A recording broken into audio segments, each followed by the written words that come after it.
Hello, my name is Benjamin Hart. I'm an American attorney and the managing director of Integrity Legal here in Bangkok, Thailand.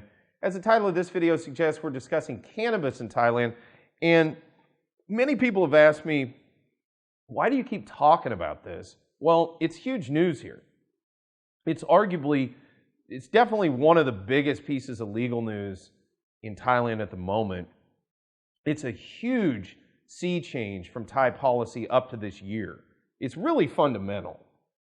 Now I know it kind of seems silly because everybody thinks, oh, it's the wacky tobacco or whatever, they're thinking along those lines. But, it's designed for a medicinal purpose. And at the end of the day, just the legal ramifications of all this, these are huge changes. And we've been commenting on them, and this has been kind of an evolving thing over roughly the past 4 years.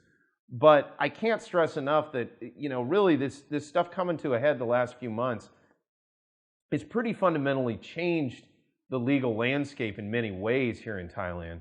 I thought of making this video after reading a recent article from The Guardian, theguardian.com. Article is titled, quote, "Very good for tourists," unquote. Thailand aims for high season with U-turn on cannabis.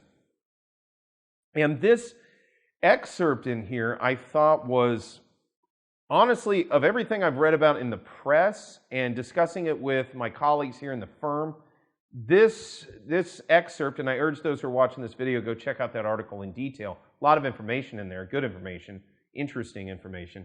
But this excerpt I thought kind of put a fine point on kind of where things stand regarding sort of criminal liability.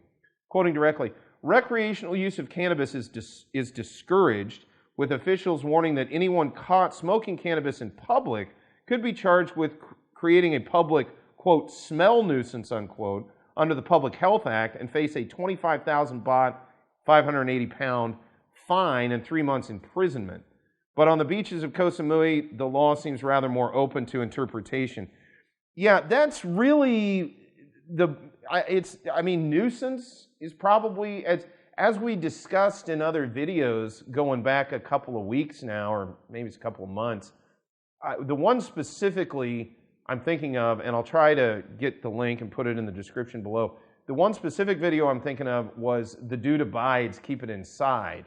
We made that video where we kind of compared what appeared to be the Thai police policy or paradigm on this overall issue, and we compared it actually to the Seattle police back in the United States, that when this all first came up in Seattle, they took a very similar stance. When it got decriminalized, they basically said, hey, look, we're not going out looking for this. This isn't a priority. As the Ministry of Justice has said here, this isn't a priority any longer. We want to go after hard drugs. And I on a personal note, I think that's a great idea.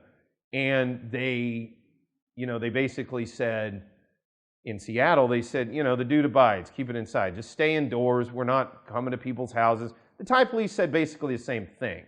And as we've noted in other videos and cited it, they have also said, look, there's no criminal law on this anymore. So there's really not a clear police citation that we're going to be looking to hand out. Now, that said, again, if you are in a public space, they don't want to see folks smoking it and ingesting it and doing all that kind of stuff. That's kind of frowned upon. Again, different places in Thailand, as they say in obscenity law back in the United States, there's contemporary community standards. Different places may have slightly different community standards on these issues. But, if you're a foreigner here in Thailand, the dude abides, keep it inside. Be careful. This isn't something to flout. This isn't something to really, get in people's face about. It is a bit controversial here at the moment politically. I think in the longer run, I think the momentum is clearly behind the policy for a bunch of different reasons. Economically, most notably, I think is probably one of the major reasons this will probably gain even more momentum. But, at the end of the day, especially if you're a foreigner coming over to Thailand, whatever you're doing in privacy of your own domicile, whatever, the police are not out roaming the streets looking for you. No, that's not the case. But be smart. Don't be out trying to do things that are flouting, Thai nuisance laws.